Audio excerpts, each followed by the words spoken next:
Avant les royaumes, avant les hommes, avant même la lumière, il n'y avait qu'un souffle, un silence si vaste qu'il engloutissait le temps. Puis, quelque chose surgit, une volonté, une parole, et cette parole brisa l'infini. Aujourd'hui, nous retournons là où tout a commencé, dans les profondeurs d'un récit aussi ancien que le monde. Un récit qui continue, encore, toujours, de façonner nos vies. Bienvenue au commencement. La Bible n'est pas seulement un livre religieux, c'est une bibliothèque de voix, d'histoires, de ruptures et de renaissances. La Genèse, première page de cette immense fresque, n'est pas un simple récit, c'est une porte vers les questions fondamentales. D'où venons-nous? Pourquoi le bien et le mal? Qu'est-ce qu'être humain? Nous allons suivre pas à pas la construction de l'ordre, la naissance de la relation, la découverte, la complicité, et aussi la discipline. Le ton doit rester sombre, mystérieux. Une création qui n'est pas instantanée, progressive. Que la lumière soit. Une fracture dans l'infini. Lumière et ténèbres ne se détruisent pas. Elles coexistent. Chaque jour est un acte de discipline, une séquence ordonnée.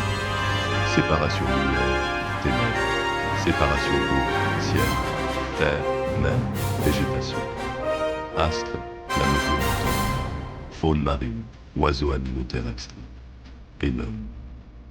Le 7e jour n'est pas une pause, c'est un couronnement, un rappel profond. La création est une relation, pas une course. L'humain est fait de terre, mais animé par le divin. Pas un paradis naïf, un lieu de croissance, d'apprentissage.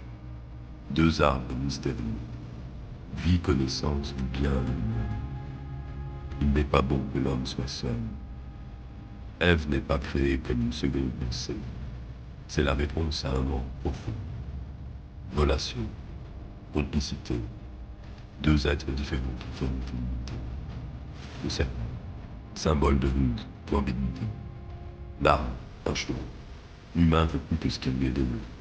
La découverte de cette transgression. Après avoir mangé le fruit, la conscience, la honte, la séparation. Dialogue sombre, chargé de tension. Dieu ne punit pas par colère, mais par cohérence. La liberté entraîne la conséquence. L'humain perd Éden, mais garde la vie.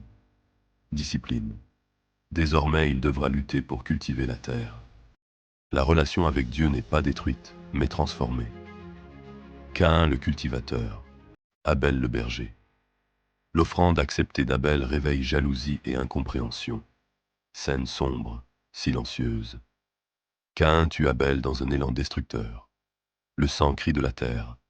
Dieu discipline Caïn, mais le protège aussi. Relation brisée, mais pas abandonnée. Violence, corruption, perte du lien. Dieu souffre de voir ce qu'est devenu l'homme. Homme juste au milieu du chaos. La complicité divine, un dialogue de confiance. L'arche, discipline, patience, survie. Pluie, eau qui monte, terre noyée. Atmosphère apocalyptique. Colombe, olive, arc-en-ciel. La relation homme-dieu recommence, fragile mais réelle. Construction d'une tour pour toucher le ciel. L'homme veut maîtriser le divin. Dieu confond leurs langues. Les nations naissent. Fin d'une illusion d'unité parfaite. La Genèse n'est pas un conte, c'est un miroir. Elle parle de nous, nos quêtes, nos déchirements, nos désirs, nos relations. Elle révèle une vérité profonde. L'histoire de l'humanité est une histoire de relations, mais aussi de rupture et de retour. La Genèse pose les bases du drame spirituel qui traversera toute la Bible. Au commencement, il y eut une parole. Et cette parole résonne encore aujourd'hui.